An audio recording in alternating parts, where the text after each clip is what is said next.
Hey everybody, I want to thank you for joining us on how to function on Zoom and set up events that you're going to host. It can be done anytime, but right now, especially with all the COVID stuff going on, if you're watching this in real time, this is going to be the best way for you to do face-to-face things with your hosts and their guests. The added bonus when you have this feature with Tupperware is there's no time limit. So if you're using the zoom.us option, you can only do a 40-minute Zoom.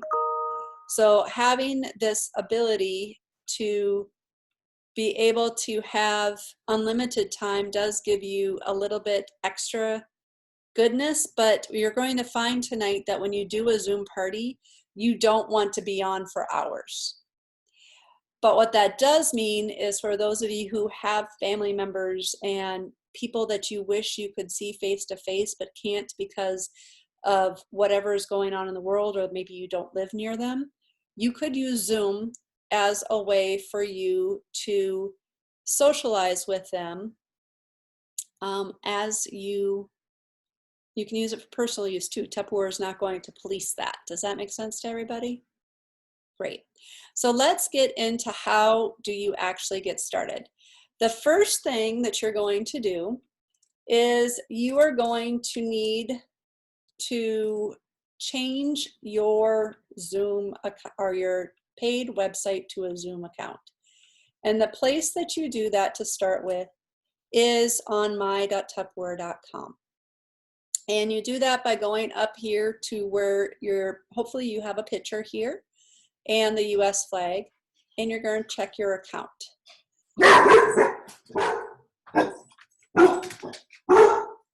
And that's my dog for those of you watching on the replay. Then you're going to go to the subscription. Now, the basic gives you absolutely no website at all. I don't recommend that, especially right now with how many people are shopping online. I recommend at least the Pro account, which is the $13.95 account. But in order for you to actually have the Zoom, it's the premium account that you want to do. And so you would select that. Know that when you select or upgrade your account, you are charged that amount that day. So I would recommend trying to do it close to whatever date is your next billing date. So you see my next billing date is 4/15. So I would want to upgrade it or downgrade it depending on what it is around that time, so I'm not being charged twice. Okay, does everybody understand that part first? When you do that upgrade, you're going to receive an email from Tupperware. In that email, it's going to have you click a link, kind of like the registration link that was set up with this meeting, and you will be asked to complete a registration on the Tupperware Zoom site. Now, the big thing to know about this is if you've ever created a free Tupperware or free Zoom account, you have to cancel that one before you can launch the Tupperware one. So I will say that again. If you ever used a free Zoom account, the one that's only 40 minutes, you need to cancel that account through Zoom first to be able to use the Tupperware one, because it can only speak to one person. The email address that it uses is your email that's registered through Tupperware. So for me, it's my business email, sarah@brenison.info. If you either don't receive an email from Tupperware Zoom that says this is the link to go on next, a back doorway into getting to it is doing the forget your password. Anytime you have in life that you've registered for something and you honestly cannot remember the password because you have so many passwords, using the forget password option just sends it to the email that was started with that account. So as long as you know what that email should be, you're going to be able to put in a new password and play around with the system. Is everybody tracking me so far? Give me a thumbs up. Good. All right, so then once you have logged in, how you know you're in the right spot, the website you're going to go to is Tupperware www.zoom.us. And you're going to know you're in the right spot because you're going to see this Party Plus screen. If you see something that says Zoom and you don't see it like this, you still are attached to that zoom.us account, and you might have to clear the cookies and cache for you to be able to proceed. All right. So the place that you're going to go to is this sign in spot right here. It's going to ask you for your email and your password. I'm already signed in, so I didn't need to do that step, but that's the step you would see next. And it defaults to your meetings that you have set up. As you can see, I have lots of different meetings that are set up. And I'm going to go through now, how do you go about setting up a new meeting? So do you see this? Schedule a new meeting. Okay, so you just click on that button that says schedule a new meeting. I would recommend that you put your host name into the topic area, because it's going to be the easiest way for you to be able to initiate that. So Linda, I'm going to pretend you are my host. For those of you watching on the replay, Linda is one of our participants and a manager in our company. And so I would just write Linda's Tupperware or Zoom party, or whatever you want to call it. It could be a theme, it could be grill and chill, because we're going to make, one of the things that we're going to talk about tonight is going live on Facebook. And so we're actually going to grill a cookie in the MicroPro Grill. In the enter the meeting description, you're going to want to have the helpful tips, and you can save this as a template that can help your person who may be not familiar with Zoom. So one helpful tip could be, one, decide if you will be on a computer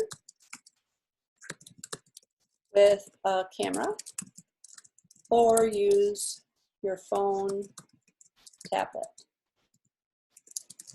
If using phone, tablet, you will need to download the Zoom app to attend. Night of the party, log on a few minutes early to enable your microphone and your camera. Now, these are also steps that I would put into a Facebook event. It would be steps that I would put into, I actually have this on a picture that I will put with our training area so that you could just use that for your training as well. And you set the date and time. So let's pretend that we're going to be doing this party together on the 11th. I'm trying to admit you, Sandy. So I would pick the time. I usually do my parties at 11 o'clock in the AM.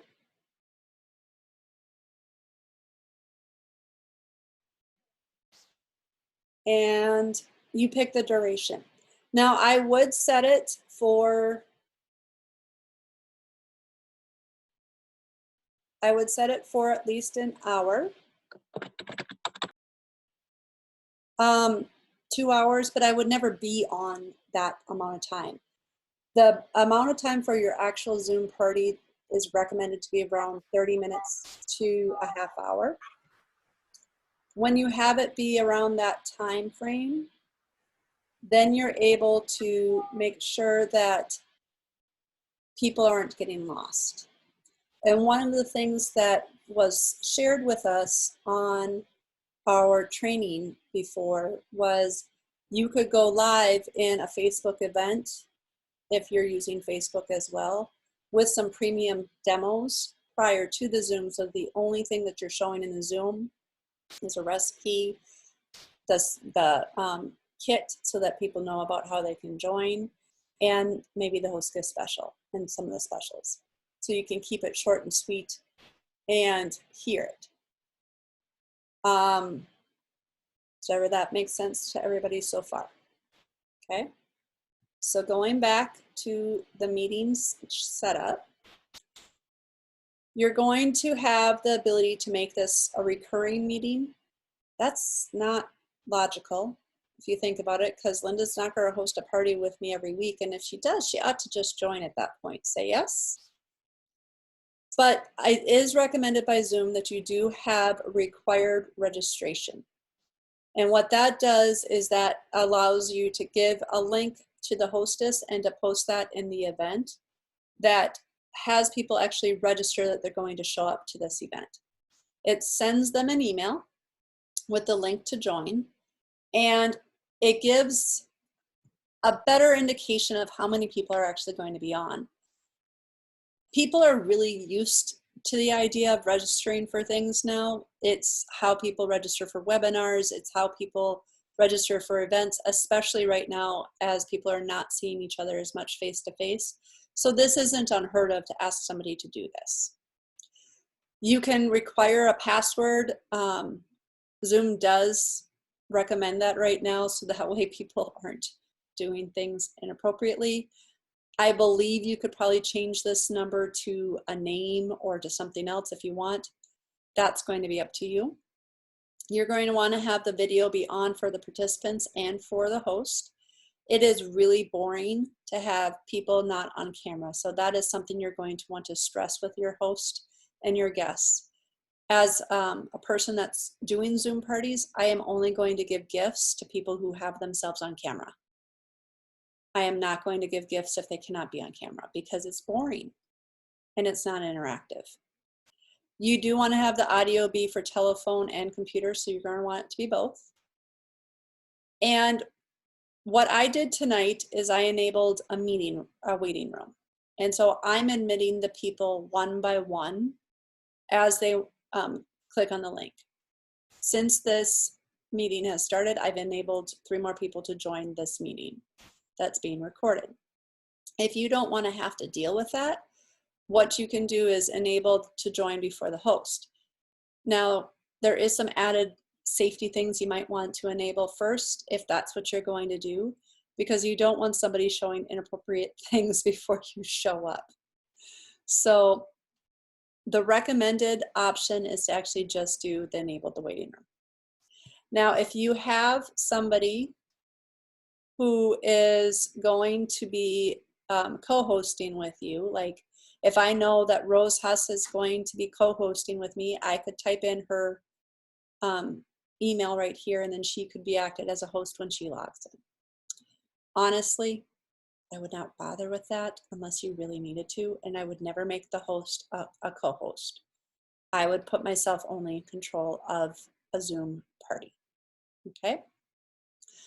To finish up this registration, you just hit save, and this link will be generated. This is the link that you would share that people need to register with.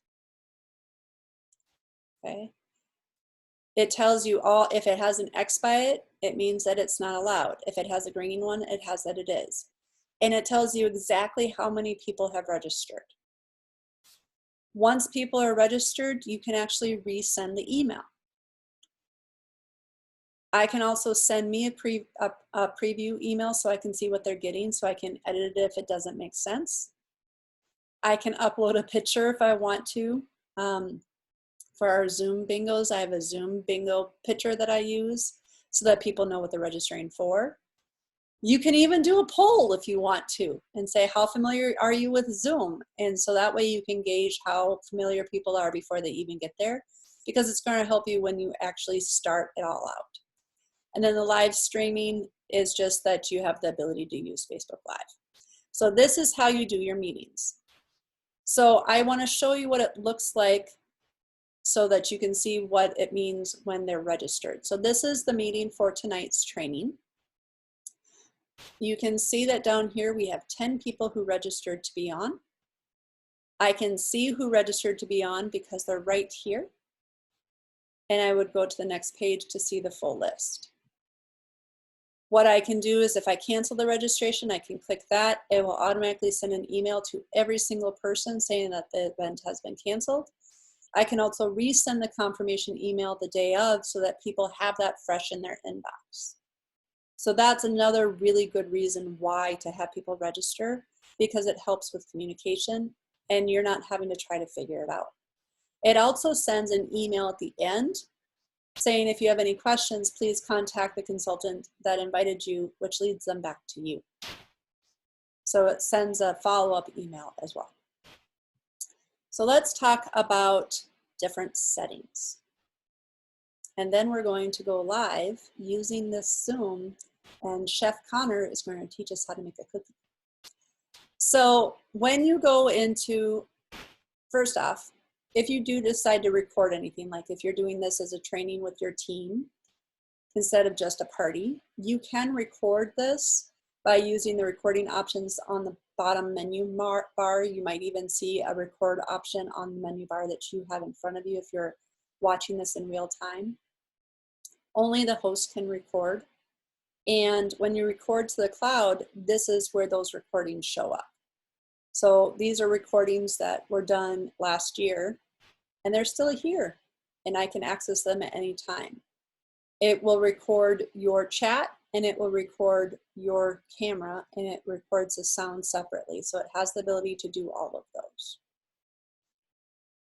For settings wise, for those of you wondering about the webinar, don't do this feature. It costs $40 a month for you to use this feature per 100 people. And as a Tupperware Zoom, you have 300 seats. So you'd be paying $120 a month for you to use a service you likely would never ever use. So skip it, please. Save money, please. Settings. All right, so you get control of the settings. If it's blue like this, that means the settings are on. If it's turned off, if it's gray like this, it means the setting is turned off. Okay, so it's pretty easy to figure out which is which. So the standard settings are having a host video and participants video. That's just enabling it. We already did the telephone and computer audio. You decide whether or not you join before the host. You still can select the box of that when you're setting up the meeting. I enable this here in the settings so that I have the choice whether or not to select the box or not. If I had this turned off, it would not be an option when I turn the meeting on. Does this make sense to everybody? I like options, so I have this on, but I select whether or not I use it, is the simplest way to explain it. It is not a good idea for you to use your personal meeting when schedule the meeting.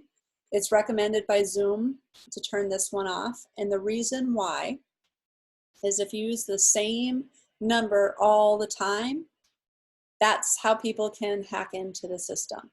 If you create a new meeting every time with each host, you're getting a different randomized number every time. So it's going to be harder for anybody to have compromised data. Authenticated users isn't necessary if you're having them register.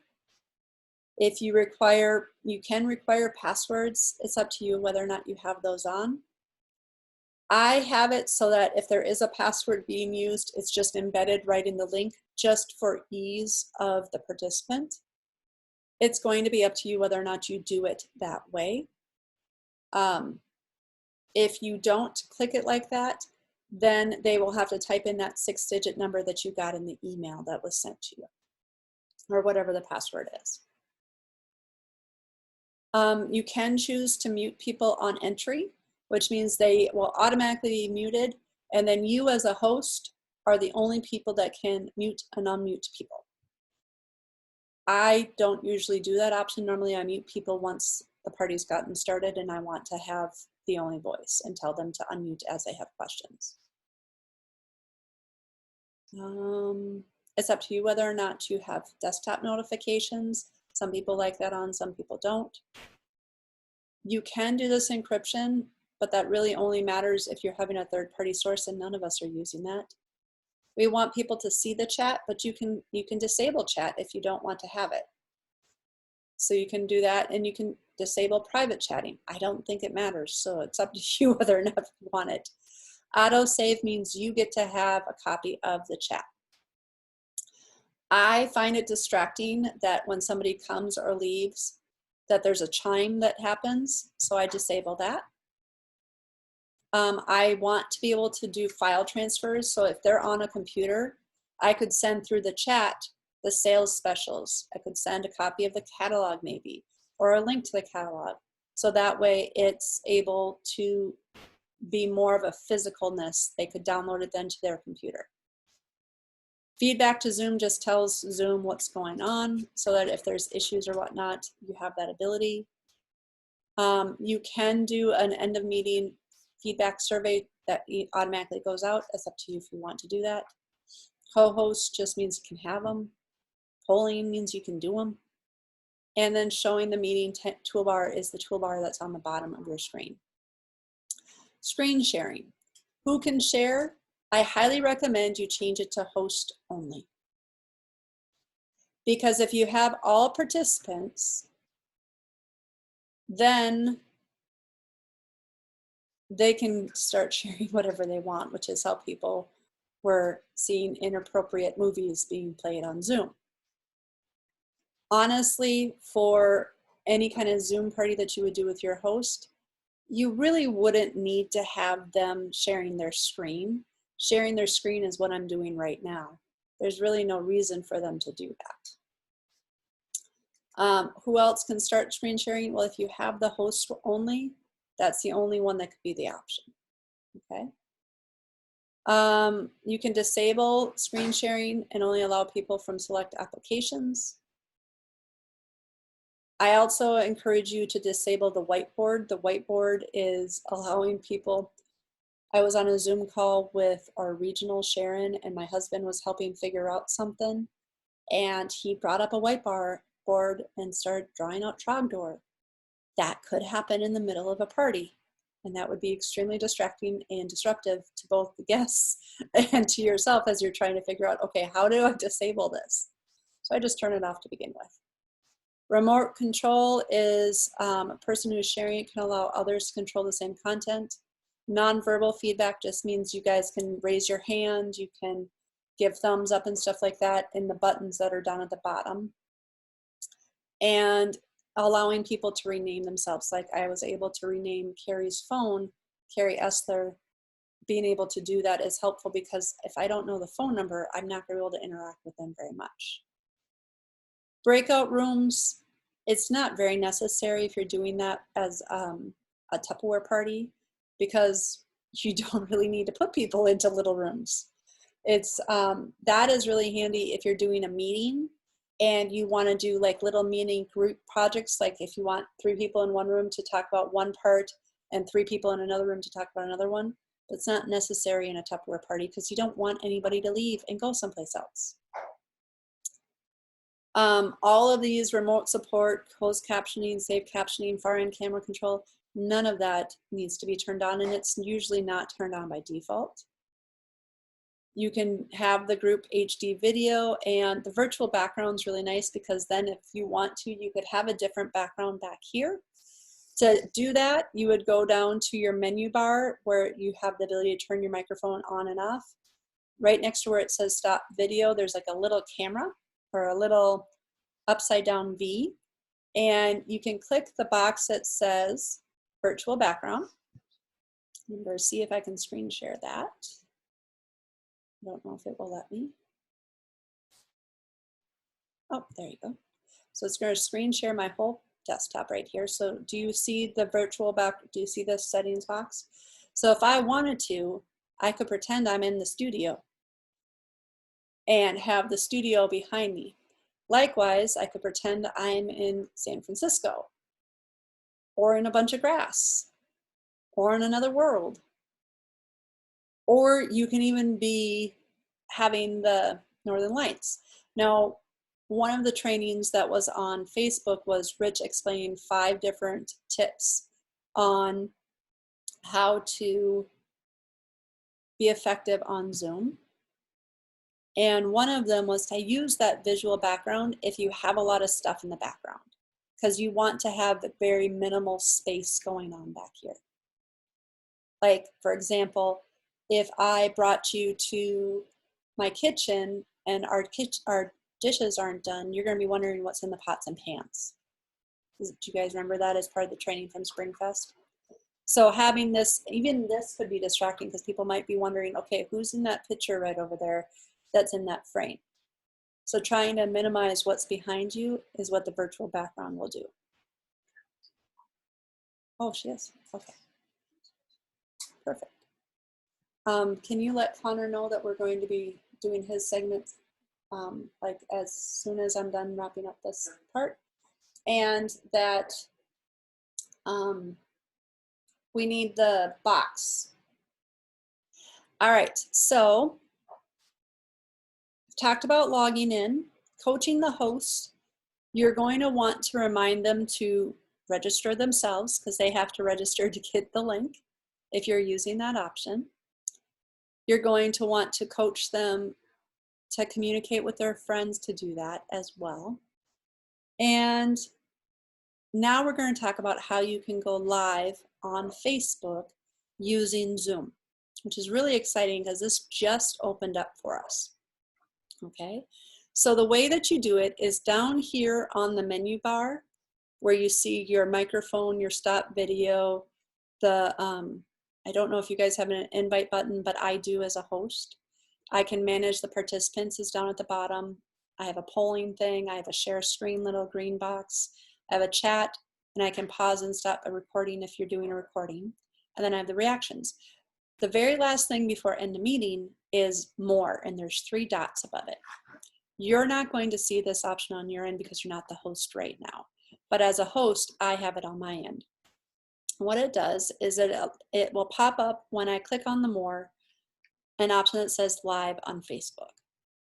And so when I click live on Facebook, it automatically will open up a new browser. You might have to log into Facebook to make that browser be active, but this is what it looks like once you say live on Facebook. Okay, does everybody see this screen?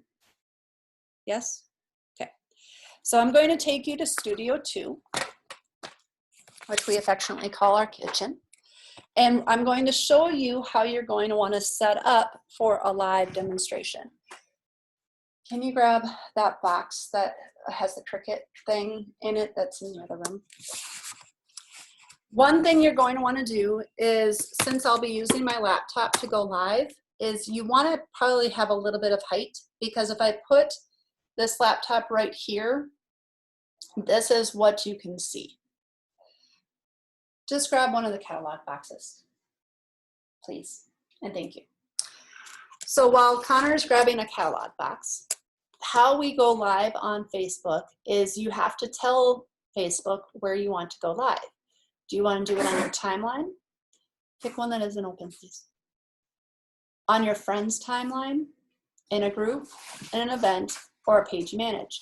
If you have an event set up for your hostess, you can go live into her Facebook event so that anybody who can't come there in person because maybe they're working or something happens can actually watch the whole thing on the replay.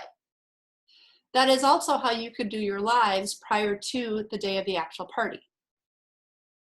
You want to make sure that whatever you have in the background is not going to be very noticeable, so to speak.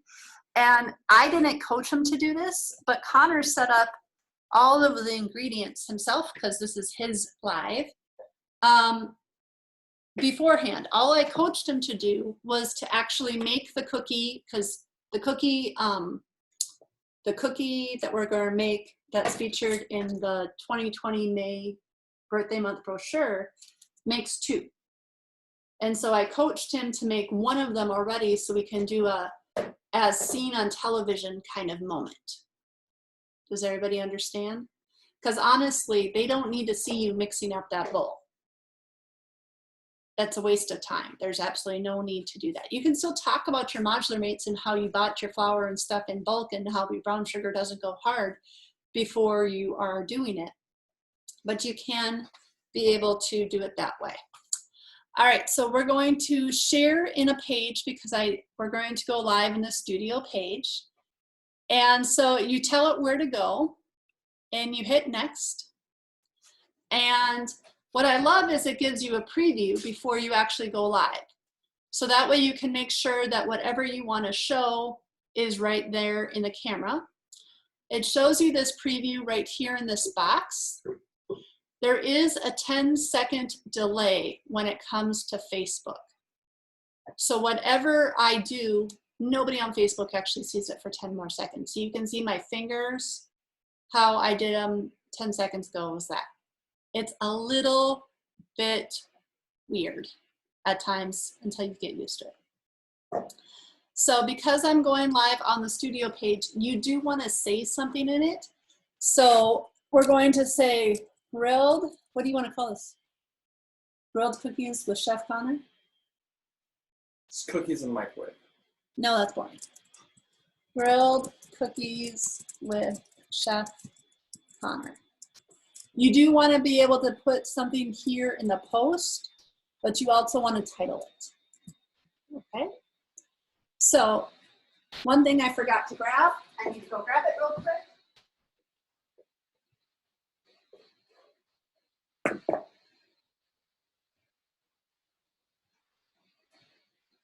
It's helpful to have a secondary device when you go live on Zoom on Facebook. And the reason why is I don't like to talk to the Facebook with the Zoom open because of the delay. It trips me out. So I end up talking just to the Zoom. And if you tell people in the live, I'm unable to read your comments right now, I'll be sure to answer them all at the end. Then you don't necessarily have to worry about having a secondary device to be watching and replying to comments. If you watch any of the lives that Cheryl Smith does, you always see that she has her cell phone and she's checking to see who's watching the live and things like that. That's why she's doing it, so it's easier. All right, Connor. So, huh? Oh, that's fine. You'll still eat it. Yeah. All right, so I'm going to be your camera person with the laptop, so I'm going to help you out here. Are you ready to go live? I think so. Are you sure? Yeah. All right, are you guys ready to join us? I don't know that you're going to be live with us or not. I am going to hide you as a participant by just clicking on the minimize button, so it should be just us. So here we go, going live. Yep, I'm going live.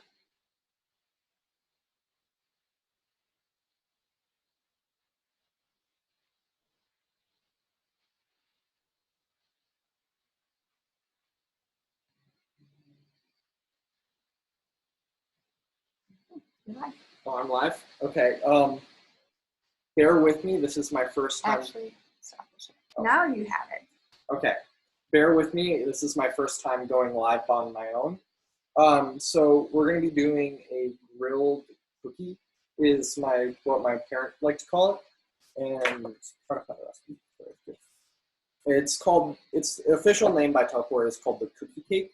It is a cookie that we make in the microwave using our wonderful MicroPro grill and the new product that came out, the MicroPro grill silicone mold ring. It allows us to cook round objects in the microwave. And what we're going to be making is the cookie cake. So we need a little bit of flour, some brown sugar, and a little bit down. We have flour, sugar, brown sugar, chocolate chips, Ghirardelli, so it's all they had, baking soda, and vanilla extract with a little bit of salt. Now, this all comes together to make the cookie batter with half a cup of butter. I did not put the butter in first. I put it in last with the chocolate chips on top, and it was still very warm, and that is why it is so chocolatey.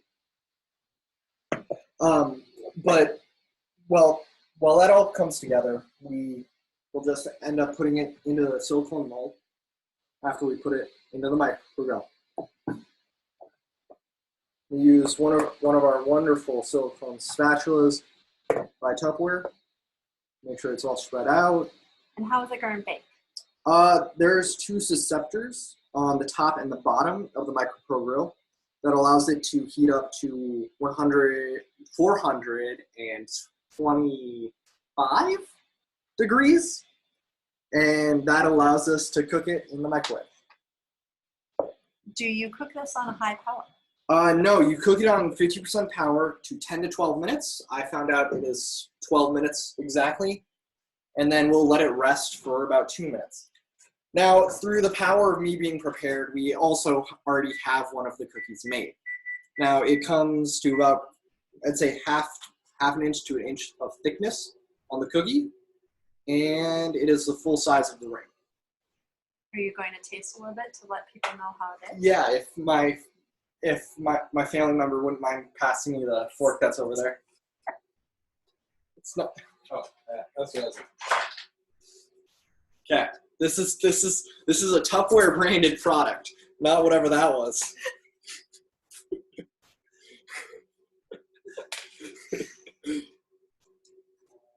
So how does it taste? It's good. It passes the counter test? Yeah. Also, I did flip it upside down, so. And it baked all the way through? Yes, it baked all the way through. Because this is the bottom that you're seeing right now. And the gooey stuff that's inside there is chocolate, thankfully. Awesome. So how could they get that ring? Is that something they have that's available right now? Yeah. No. No? Nope, it's not available yet. Nope. But if they want to get more info, they could put in the comments below. Yeah. I would love to learn more. Yeah. So in the comments below, if you want to learn more about the silicone mold ring for our Micro Pro Grill, go to the comments below and type out a message like, I would love to learn more about this ring. Or ring, please. Or ring, please. Or even do a GIF of put a ring on it. Yeah, that, I guess. Anything works. So say thank you. Thank you. And we will end the live on Facebook. Now, he did a very good job. That was his first live where he did most of it himself. They're all applauding for you, just saying. So there you go. This is actually like really good. It needs some milk though. The key thing with doing the lives on Facebook with the event is to follow up with a call of action. So you heard me say to Connor, what should they do to let them know that they want to have the ring?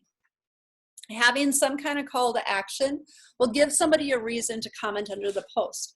This is true if you're just doing any kind of live whatsoever on Facebook, as much as it is inside that party. Now, a call to action once you're done with your Zoom party could be using a Google Doc or how you plan to have people do an order for you. One way that they talked about at SpringFest for 2020 was how to do a Google Doc. I think this is where I have my Google Doc. Nope, it's not. Let me figure out where I put my Google Doc. There it is. So what I did is I created a Google Doc form on Google. And all you need to do in order to create a Google Doc is have a Gmail account. Okay? You don't have to do this step. This is not required for doing Zoom parties or Facebook parties. In talking to Rochelle, who taught us about the Zoom parties, and I have that recording on our family.infiniteshine.net as well, she said she noticed people order more when they're using this form. And if they're going to order more, why not have it be an option? You know, the way that you would post it is you click the word send and it pops up, how do you want to send it? You click that little one to give yourself a link and to shorten it up.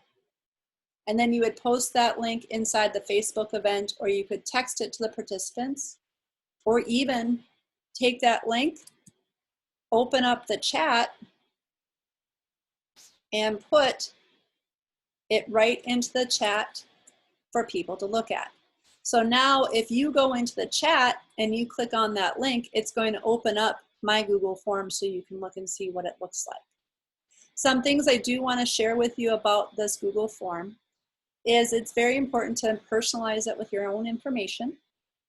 The one I posted on the Force to Be page, I did not have my phone number and my email on there because I didn't want to have everybody in Force to Be have my phone number and email. You are in my company, you have it already, so you're fine, you're vetted.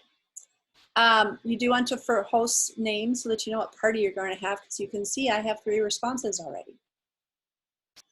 You want their first and last name so you know how to fill out the order form. I learned I had to edit this to say complete address including street, state, and zip, because one entry only gave me the zip code.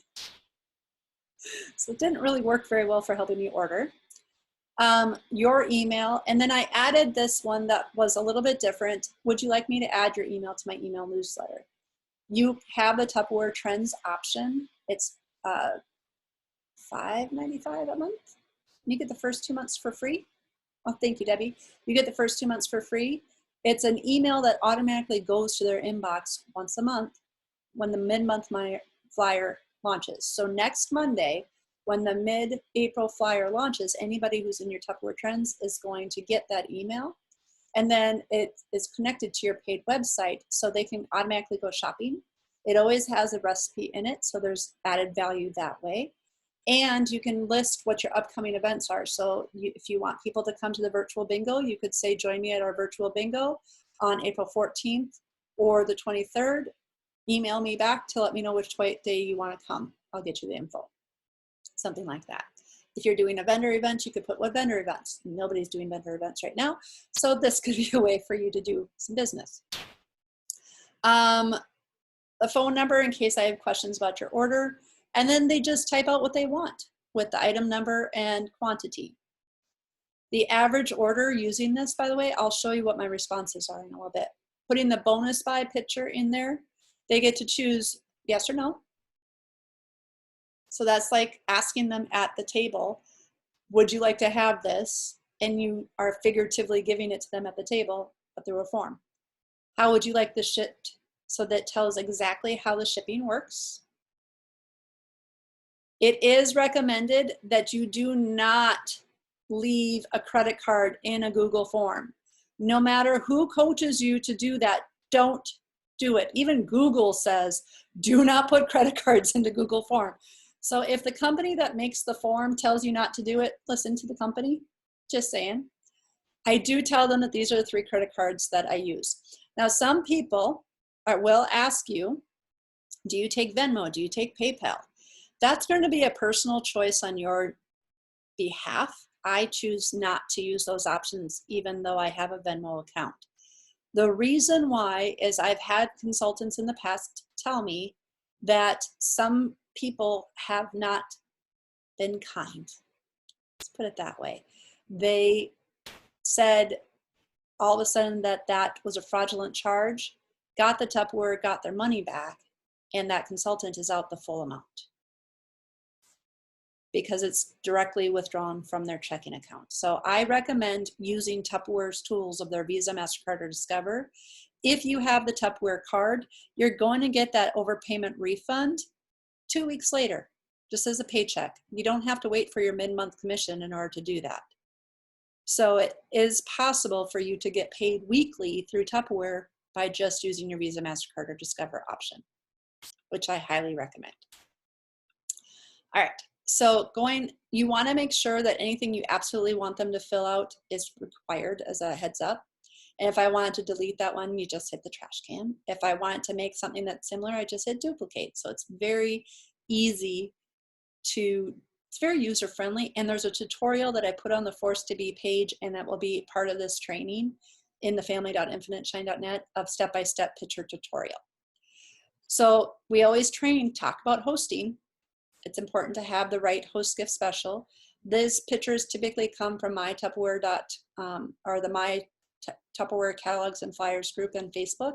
If you're not a member of that group, shoot me a message. I will add you if we're Facebook friends. If we are not Facebook friends, I cannot add you until we become Facebook friends, just to say.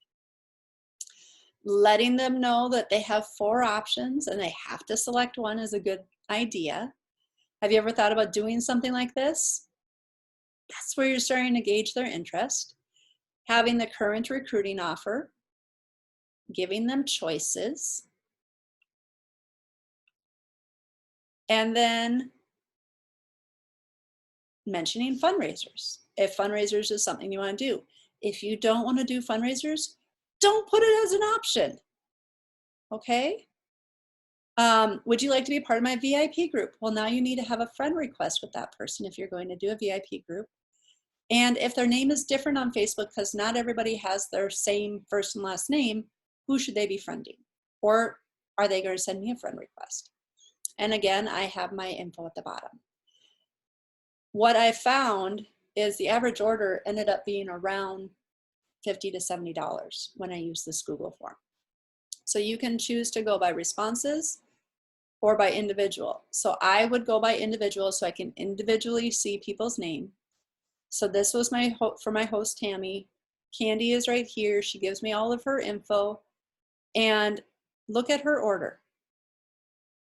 29 plus 21 plus 28, that's almost $70 right there. Michael Ann decided to do her own virtual bingo. She still ordered $70 worth of stuff.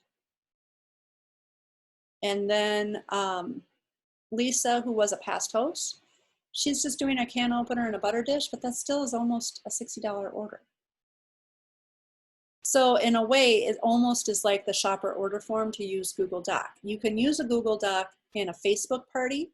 You can use it on a Zoom party, but as it was recommended during SpringFest, it's really a good idea to post that last so that they know how to order.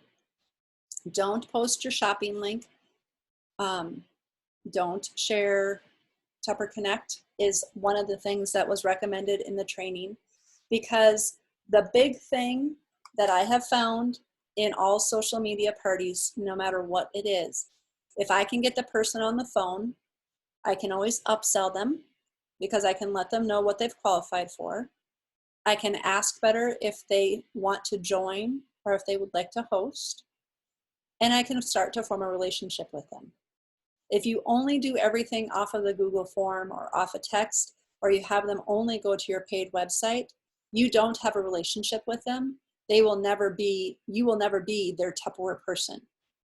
You are just a means to an end. It's kind of like if I go to target.com, I don't really know anybody who works there. I just know that I can go shop at target.com. Does this make sense to people? Okay. So I've talked about the login. I've talked about coaching the host, going live on Facebook, length of party. Type in the chat who remembers how long the suggested length of a party be on Zoom. Does anybody remember? Go ahead and type that in the chat. And if you're watching it on the replay,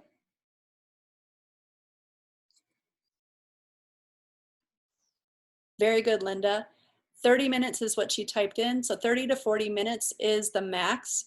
You would never want to do any of the ordering in this kind of format because honestly, Rose is not going to tell me what she wants to have for Linda's party face-to-face like this. It's not very comfortable. It's not very kind. If you did want to do that, you would probably want to do breakout rooms. And that's a lot of managing that doesn't need to happen. We talked about collecting orders through Google Zoom.